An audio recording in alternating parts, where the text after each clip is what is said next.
Ողջույն ձեզ, հարգելի Uh, լրատվամիջոցներ, Dear representatives of mass media, I'd like to welcome you, dear audience. I would like to welcome you. The Unified Information Center continues its work from Stepanakert. A few words about the situation on the front line. I'll present it in a few words and then I will take your questions. It's a bit unusual to be seated and to be talking to you without a mask.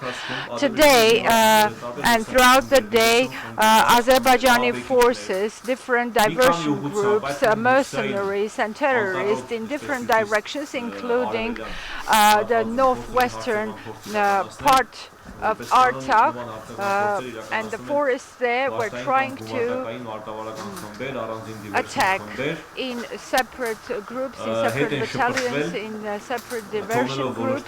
They were trying to attack. They were pushed back, leaving a few corpses on the battlefield. There were not so large-scale events in the eastern part of the southeastern part of the country. Today, you saw the video that we filmed from our UAV. It's the area around Sushi, within 10-15 kilometers of the radius, and we filmed the way the infantry of the enemy is destroyed with our missile fire. And we chose a very vivid title for that. The Turkish know very well what it means, Gerbager 2020. This will be continued, and I have mentioned several times that all these valleys, all the forests, the areas that are within arm's stretch from the capital of Artsakh, they will become hell for the enemy. There were battles in the southern part along Vorotan River, to be more specific, on one height, and one brigade with their armory with ammunition. They were trying to attack us. They were kicked back. The enemy is using air force.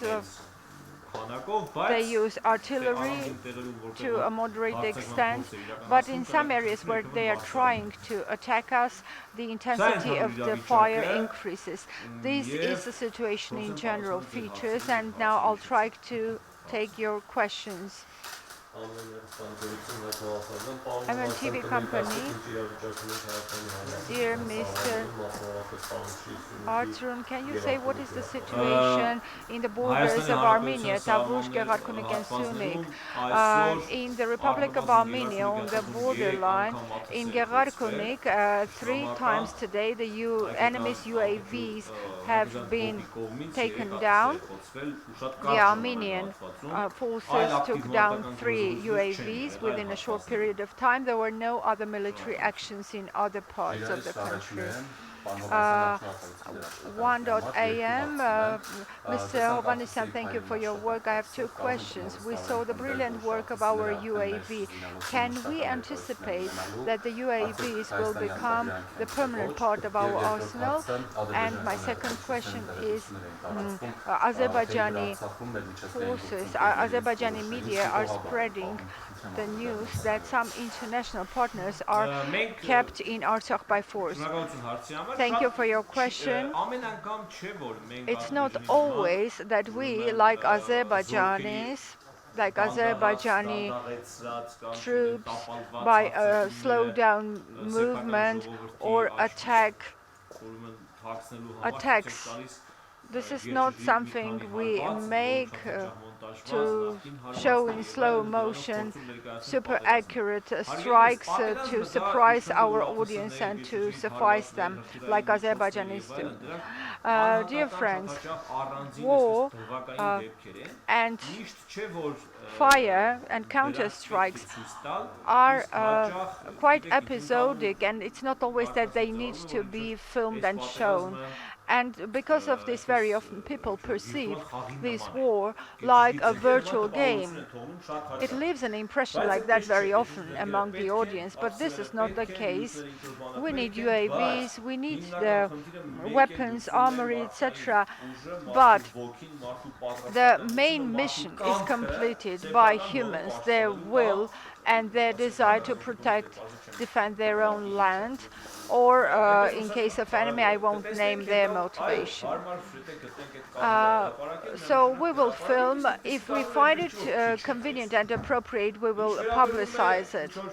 As far as the journalists and international partners kept here by force, here you have lots of international journalists sitting here, and I suggest Armenian media to film, make a few interviews about their international counterparts sitting here, so that they will explain you what is their motivation to come and film Armenians defending their small holy piece of land. Yes, they spread some other news as well.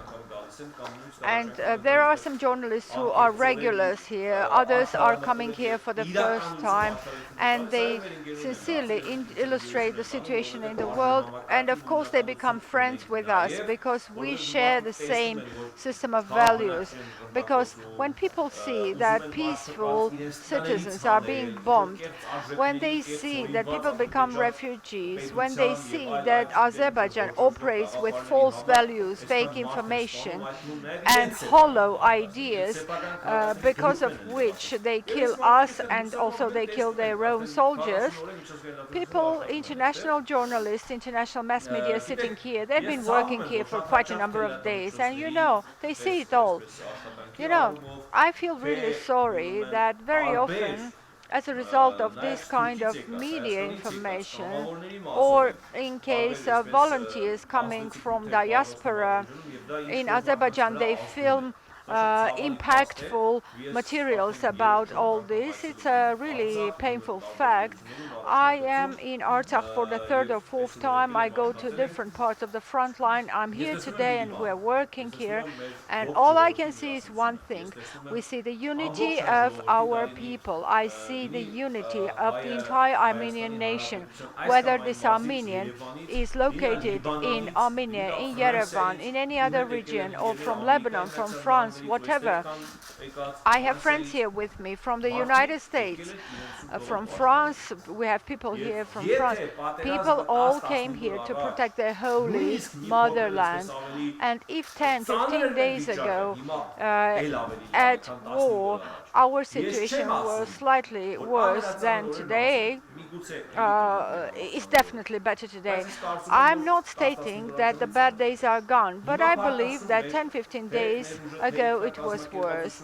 Now, thanks ago, our self-organization, our power and force and resources are in a much better situation, and Azerbaijani pseudo-statements that they are trying to spread, we don't feel them here in Artsakh. This whole counter-propaganda has no sense. We don't see any panic. We don't see any counteractions. We don't see anybody who is kept here by force. On the contrary, we see tens and hundreds of people trying to come here. If you see it in Yerevan, you may seem the situation is pathetic. Yesterday, I attended a charity concert. It was organized on a square to raise funds, and people were coming up to me and saying, I'm a citizen of Lebanon. I've never been to the army. How can I go to the front line? It sounds really pathetic when you are in Yerevan, but when next day you see that person here in Artsakh, it means everything is so right. And people who are falling victims of Azerbaijani propaganda here and there, and they show some weakness of their power of will, I simply tell them, we will win, and I'm confident about it. I would never say that if I were not so sure about it, because I saw 18-year-olds soldiers with a flame and passion in their eyes. I saw them in Fizuli, Hadrut, in Karvachar. I saw the young officers who left everything. I saw our volunteers. We can't have this passion, this energy, this flame in their eyes to be defeated. And if those who have the slightest doubt about our victory, those who are under a partial impression of Azerbaijani propaganda, I would simply recommend them to breathe fresh air every now and then. Can you please tell us what's the situation on the road to Artsakh? We made an official statement that because of the safety and security of the civilians, and I mean civilians because the military transportations will continue. For civilians, this road will be temporarily closed. You know, of course, today we neutralized the group, but there might be some extra threats. We don't want people to be subject to threats. Thanks God we have roads to Artsakh. They can use the alternative routes.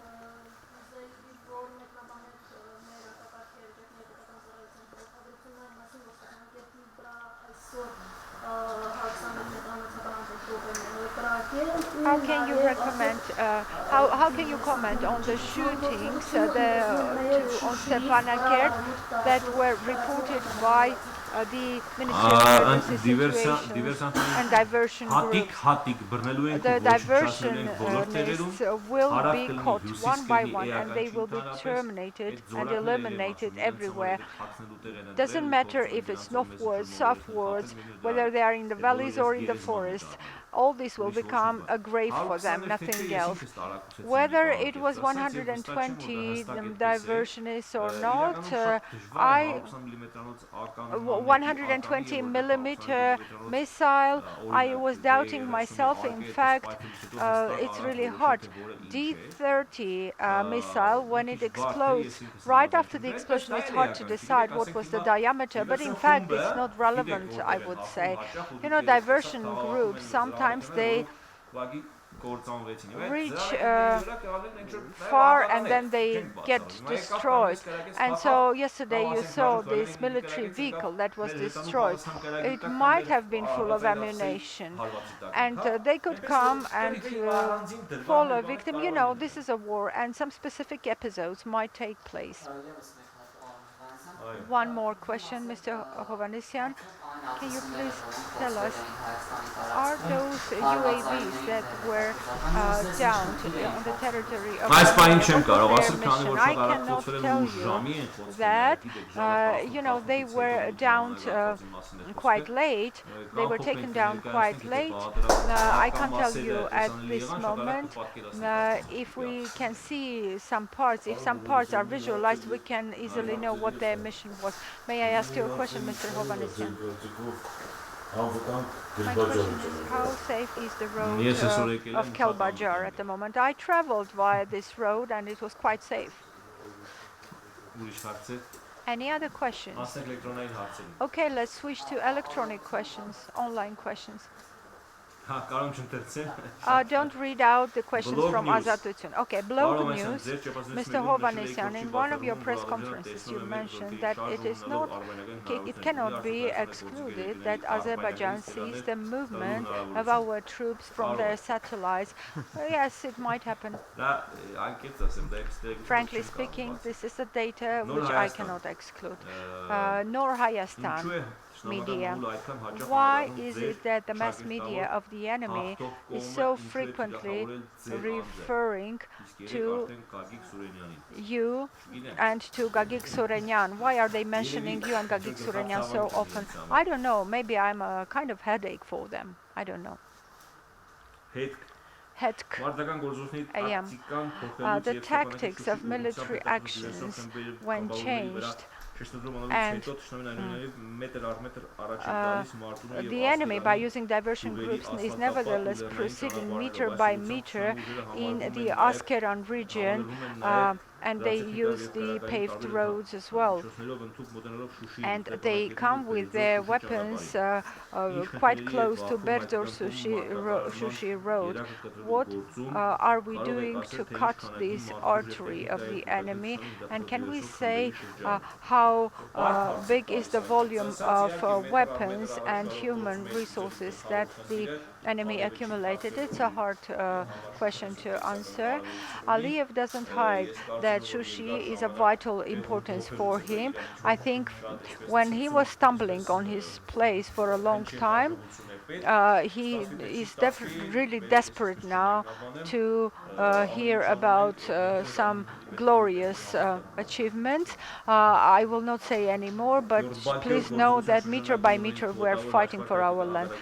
Gerbab Ger 2020. Do you know the number of the enemy's troops, the number of soldiers that were destroyed?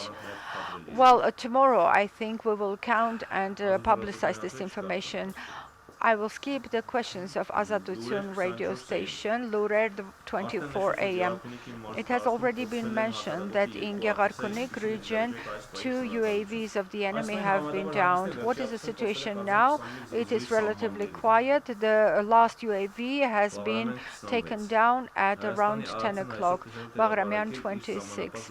The security service of Armenia, intelligence service of Armenia, publicized the videos about the Azerbaijani troops and borderline troops. Well, we have the borderline troops. You know that from the very first day they were involved in military actions, especially our board keepers, and many borderline officers were really heroic in their battle. Gala. Can you please tell us about the updates about General Jalal Haruzyan and his health? Any progress? There is a positive progress. From my personal data, I know that as of yesterday, Mr. Jalal Haruzyan was breathing on himself. He was taken off the artificial ventilation machine. Let's hope for better. What is the situation in Gerarkunik and Sunig region? Well, this is a question that is repeated. We have already covered it. Armenia. Again, a question about Gerarkunik region. What is the reason? Well, you know, perhaps the enemy realizing that we're now, let's say, focusing more in some parts, they are probably trying to investigate or become activated in some other regions, so we shouldn't be surprised at this. If there are no more questions and the e-questions are over as well, let me say a few conclusive remarks. Dears, the confidence in our victory is the strongest in the most difficult times, in the times of the biggest hardships. Probably there will be more times of hardships in the future. This war is going on, and every day we see heroism, we see hardships that are overcome. We see from different sides the daily attempts of enemies' attack to achieve any success. The intensity of the war has been reduced, but the enemy is persistent every single day. Therefore, we will have either mid-term or long-term ongoing war, and every meter of our land, we must defend it all the way to the end. I'm confident about the unity of the Armenian nation. I'm confident about the heroism of the Armenian soldier. I'm confident about the wisdom of Armenian commanders, and I'm confident about our victory. Thank you.